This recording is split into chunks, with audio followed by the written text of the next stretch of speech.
ये आकाशवाणी गोरखपुर हवे। अब रउआ सभे प्रमोद कुमार सिंह से भोजपुरी में समाचार सुनी। स्वतंत्रता का 75वीं सालगिरह पर आज़ादी का अमृत महोत्सव के तहत प्रादेशिक समाचार एकांश आकाशवाणी गोरखपुर खास प्रश्नोत्तरी कार्यक्रम का आयोजन कर रहा हो। एकरे तहत हर हफ्ता BFA के भिन्न ही 7:20 पर प्रसारित प्रादेशिक समाचार बुलेटिन में श्रोता लोगन से देश के स्वाधीनता संग्राम और ओकरे गौरवशाली इतिहास पर एगो सवाल पूछल जाला। यह सवाल के सबसे पहले सही जवाब भेजे वाले श्रोता के नाम अगला दिन ने सुख के समाचार बुलेटिन में घोषित कइल जाला। आपो यह क्विज का हिस्सा बन सकेली। अमृत महोत्सव क्विज श्रृंखला का अगला सवाल भिन्न भिन्न ही प्रादेशिक समाचार बुलेटिन में पूछल जाई। आपन जवाब हमें ईमेल ID airnews.gkp@gmail.com पर भेजें। जवाब के साथ आपन नाम, पता और फ़ोन नंबर जरूर लिखी ताकि विजेता बनने पर आपसे संपर्क कइल जा सके। अब समाचार। प्रधानमंत्री नरेंद्र मोदी कहले हमें कि स्वामित्व योजना खाली कानूनी दस्तावेज देहले का योजना नहीं हवे, बल्कि आधुनिक प्रौद्योगिकी के मदद से देश के गांवन में विकास और विश्वास का नया मंत्रो हवे।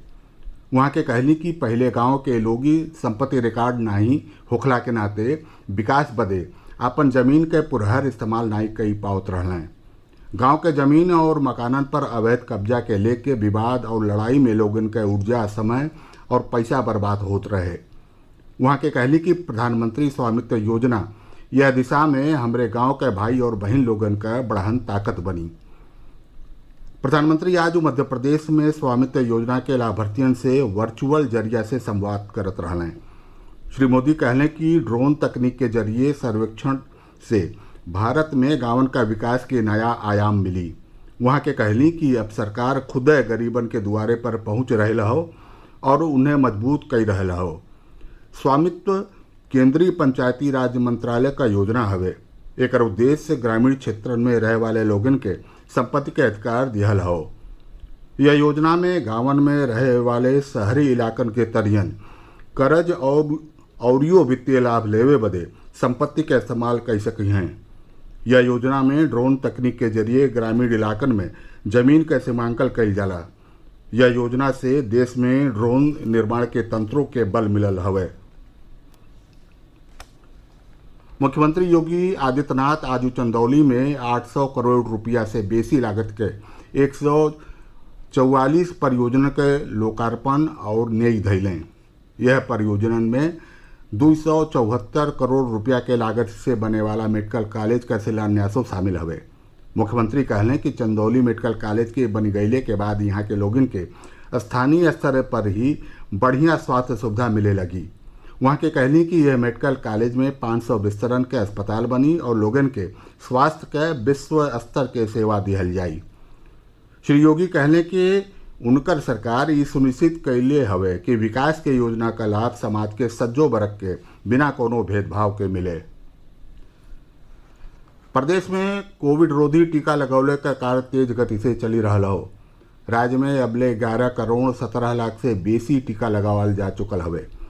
प्रदेश का 60% से बेसी पात्र आबादी के टीका का पहला डोज लगावल गई हो। अबले 8 करोड़ 90 लाख लोगन के पहला टीका लगावल जा चुकल हो। प्रदेश के 15% लोगन के दोनों टीका लगावल जा चुकल हवे। राज्य में अबले 2 करोड़ 26 लाख से बेसी लोगन के कोविड के दोनों टीका लगावल गई हो। प्रदेश में पिछला 24 घंटा में कोरोना संक्रमण का खाली 9 गो नया मामला मिलल हवे, जबकि यह दौरान 13 मरीज स्वस्थ भइल हवे। यह समय राज्य में सक्रिय मामलन का संख्या 149 हो। 37 जिलन में संक्रमण के एको मामला नहीं बचल हवे, जबकि 18 जिलन में एक सक्रिय मामला शेष हवे। प्रदेश में काली 1,88,000 से बेसी नमूनन के जांच कइल गई, जैमें से 69 जिलन में संक्रमण के एको नया मामला नहीं मिलल। कुवार के नवरातन बहने से शुरू हो रहल बाटे। प्रदेश भर के शक्तिपीठन और देवी मंदिरन पर लागे वाले नवरातन मेला के तैयारियन के अंतिम रूप दिहल जा रहल हो। बहने नवरातन के पहले दिन ने दर्शन पूजन बदे ढेरी संख्या में श्रद्धालु मशहूर शक्तिपीठन और देवी मंदिरन पर पहुंचल शुरू हो गए हवें। बलरामपुर जिला के देवी पाटन शक्तिपीठों पर मेला के तैयारी आखिरी फेरा में बाटे। मंदिर प्रशासन की ओर से श्रद्धालुओं के रहे और उनके सुरक्षा के पुरहर इंतजाम कईल गईल हो। जिला प्रशासन मेला परिसर में महिला पुलिसकर्मियों के सतही विशेष पुलिस बल के तैनाती कैले हवे। सज्जो मेला क्षेत्र में सीसीटीवी कैमरा से निगरानी रखल जाई। गोरखपुर और एकरे लग्गे के इलाकन में आज दिन भर बादल छवले रहल और हल्काहे बुन्नी पड़ल। अयोध्या में ढेर तेज बरखा दर्ज कईल गई। हमीरपुर में मध्यम से तेज बरखा भइल। मौसम विभाग बहने से मौसम के शुष्क बनल रहले के पूर्वानुमान जतौले हवे।